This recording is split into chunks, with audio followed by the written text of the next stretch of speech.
রনি ভাই, আজকে আপনারা রেল লাইন অবরোধ করেছেন, কিছুক্ষণ আগে হাইকোর্ট একটা রায় দিয়েছে, সেই হাইকোর্টের রায়টাকে আপনারা কিভাবে দেখছেন? দেখেন, হাইকোর্টের সাথে আমাদের কোনো সে নাই। আমাদের এখন হচ্ছে গিয়ে সরকারের নির্বাহী বিভাগের সাথে হচ্ছে গিয়ে আমাদের সাথে ডিল হবে, তাদের সাথে কথা হবে। যতক্ষণ পর্যন্ত আমাদের দাবি মেনে নেওয়া হচ্ছে ততক্ষণ পর্যন্ত আমাদের আন্দোলন চলছে, আমাদের আন্দোলন চলবে।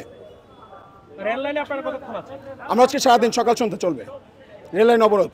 আমাদের দাবি যদি অতি দ্রুত মেনে না নেওয়া হয় তাহলে এই যে এখন যে অবস্থা দেখছেন, শুধু সকাল সন্ধ্যা না, সারা বাংলাদেশ অচল থাকবে। আমরা শুধু এইটুকু জানি। প্রথম কথা হচ্ছে, শোনেন, এখানে সবাই সাধারণ শিক্ষার্থীরা আছে, বাধা দেওয়ার অনেক কৌশল করবে, কিন্তু স্টুডেন্টদের শক্তি এমন যে আমরা সকল বাধা, সকল উপেক্ষা আমরা মারিয়ে সামনে এগিয়ে যাব এবং আমরা আমাদের কাজ চালিয়ে যাব। দেখেন, যারা বলছে তারা আসলে কতটুকু যৌক্তিক কতটুকু অযৌক্তিক সেটা সারা বাংলাদেশের মানুষই তো প্রমাণ করে দিচ্ছে। তো তাদেরকে এতটা মূল্যায়ন আমরা করতে পারছি না। Extremely sorry.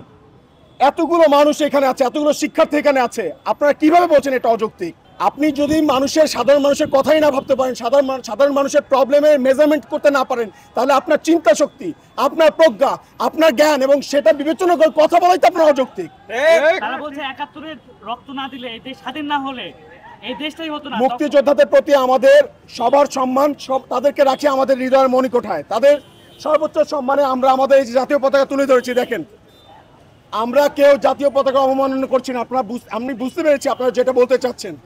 তারা এখন চাচ্ছে, শোনেন, তারা চাচ্ছে একটা নির্দিষ্ট গোষ্ঠী আছে, সেই আপনারা খোঁজ নিয়ে দেখেন, সেই নির্দিষ্ট গোষ্ঠীর মদদে তারা টাকা খেয়ে শিক্ষার্থীদের আন্দোলনকে বিতর্কিত করতে চাচ্ছে কিনা, এটাও আমাদের দেখার বিষয়।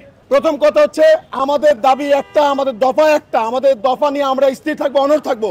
এখানে যত রকম অপকৌশল চালাক না কেন, যাই হোক না কেন, আমরা কে বিভ্রান্তির মধ্যে নাই। আমরা আমাদের দাবি আদায় করে তারপর ঘরে ফিরবো।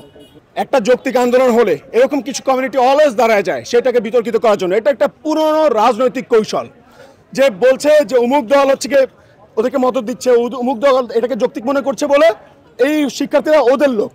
এটা একটা পুরনো রাজনৈতিক কৌশল। এই কৌশলে শিক্ষার্থীরা কেউ পা দিচ্ছে না, এই ফাঁদে পা দিচ্ছে না, আপনারা নিশ্চিন্ত থাকেন। আপনারা মাথায় রাখবেন এটাই, এতগুলো শিক্ষার্থী সারা বাংলাদেশের ব্লকেট চলছে আজকে।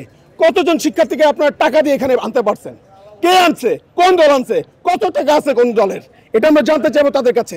নাকি তারা এই যে গুটি কয়েকজন লোক, অল্প কয়েকজন লোক বসে আছে, ঠিক আছে, তারা আসলে সবসময় দেখা যায় তারা কোনো যৌক্তিক আন্দোলন হলে জনগণের রিলেটেড, জনগণের ম্যান্ডেট যখন আসে, তারা হচ্ছে এটাকে বিতর্কিত করার চেষ্টা করে। তারা হচ্ছে অপরাজনীতি বা অপঘোষণার মাধ্যমে তাদেরকে ট্যাগ দেওয়ার চেষ্টা করে, ব্লেম গেম খেলার চেষ্টা করে। তারা যে ব্লেম গেম খেলার চেষ্টা করছে, এই চেষ্টা আমরা সবাই মিলে, ছাত্র সমাজ যারা আছে সবাই মিলে একসাথে তার প্রত্যুত্তর দেব, সবাই মিলে তার জবাব দেব ইনশাল্লাহ।